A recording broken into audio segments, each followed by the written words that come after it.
राधे राधे मित्रों, जय श्री कृष्णा।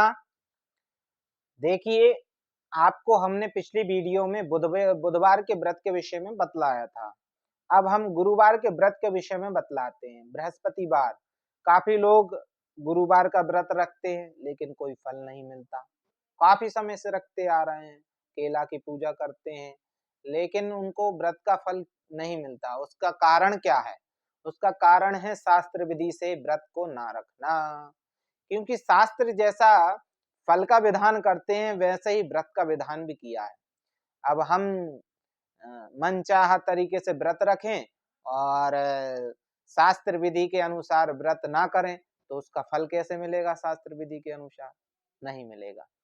हम आपको बतलाते हैं शास्त्र विधि क्या है। निर्णय सागर नामक पंचांग में इस व्रत के विषय में बतलाते हैं। वो कहते हैं कि इसको सुनने से पहले अगर आपने हमारे चैनल को अभी तक सब्सक्राइब नहीं किया हो तो कृपया चैनल को सब्सक्राइब कर लें। वो कहते हैं व्रत के विषय में कि किसी भी शुक्ल पक्ष के गुरुवार से आप इस व्रत को प्रारंभ कर सकते हैं, पहली बात। दूसरी बात क्या है कि इस व्रत की रखने की अवधि है, 1 वर्ष रखें या तो 16 गुरुवार रखें। 16वें गुरुवार को पूजन उद्यापन करना होता है। बहुत से लोग उद्यापन भी नहीं करते, उद्यापन भी जरूरी होता है। और व्रत की क्या विधि है, अब विधि के विषय में बताते। तो विधि यह है, गुरुवार को प्रातः काल सुबह उठें, अपने जल में, जिस जल में आप स्नान करना चाहते हैं उस बाल्टी में या उस टब में थोड़ी सी हल्दी डाल लें और उस हल्दी मिश्रित जल से स्नान करें। और स्नान करने के बाद फिर वस्त्रादि धारण करने के, पीले वस्त्र धारण करें। पीले वस्त्र, साड़ी, पीले कुर्ता, पीला टी शर्ट आदि जो भी हैं, स्त्री पुरुष अपने हिसाब से वस्त्र पहने। और फिर इसके बाद मानसिक रूप से जाप करें। जाप में क्या है? मंत्र ओम ग्राम ग्रीम ग्रौम सहा गुरुवे नमः, इस बीज मंत्र का जप करें यथाशक्ति, जितना आपसे हो सके। काम करते हुए मानसिक रूप से मन में जप करें, भगवान की पूजा करें। और केले का पूजन का विधान है कि केले के पूजन करना है। केले के जड़ में हल्दी मिश्रित थोड़ी सी दाल, चनों की दाल डाल के जल में और उसका अर्घ्य देना, यह जल को प्रदान करने का तरीका है। केले की पूजा करना। और क्या है? भोजन में हमें चने की दाल से संबंधित वस्तुओं का ग्रहण करना, चने की दाल खाना।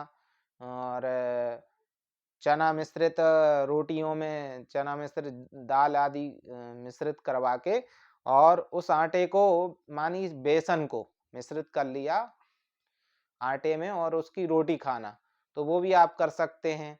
हल्दी अधिक रखना भोजनों में।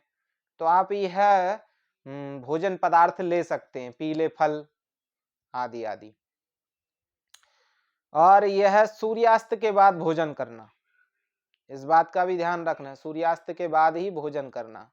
और भोजन करने से पूर्व क्या करना है हमें कि या तो कोई गुरुतुल्य व्यक्ति हो और या कोई अध्यापक हो, मास्टर हो, या तो फिर कौन हो, विद्यार्थी, पढ़ने वाला बच्चा हो, उसको पहले भोजन कराना है, फिर स्वयं भोजन करना है। ये विधि है। फिर जब ये 16 गुरुवार हो जाए या तो 1 वर्ष पूर्ण हो जाए तो फिर क्या करना है हमें कि हमें उद्यापन करना है। उद्यापन में पीपल की लकड़ी में इसी मंत्र से हवन करना है। ओम ग्राम ग्रीम ग्रौम सहा गुरुवे नमः स्वाहा, इस मंत्र से हवन करना है। हवन करने के बाद फिर अनुदान करना है, दान करना है। जब उद्यापन करेंगे तब दान भी किया जाता है। दान क्या है? दान है चने की दाल, पीला वस्त्र, सोने का कोई भी एक धातु, सोने से संबंधित कोई भी एक आभूषण छोटा मोटा, और वो ना बने तो पीतल का पात्र दान करें। पीला धातु दान करना है। पीतल भी कर सकते हैं और सोना भी कर सकते हैं, जैसे ही आपकी सामर्थ्य हो वैसा दान करें। अब ये व्रत क्या प्रदान करता है? इस व्रत की जो रखने का तरीका तो हमने बताया, अब इसकी उपलब्धि देखिए। ये क्या क्या सुख प्रदान करता है। यह व्रत विद्या बुद्धि प्रदाता है। ये व्रत विद्या को देता है, बुद्धि को देता है। जिसके अंदर विद्या नहीं है उसको विद्या प्रदान करता है, विवेक प्रदान करता है, बुद्धि प्रदान करता है।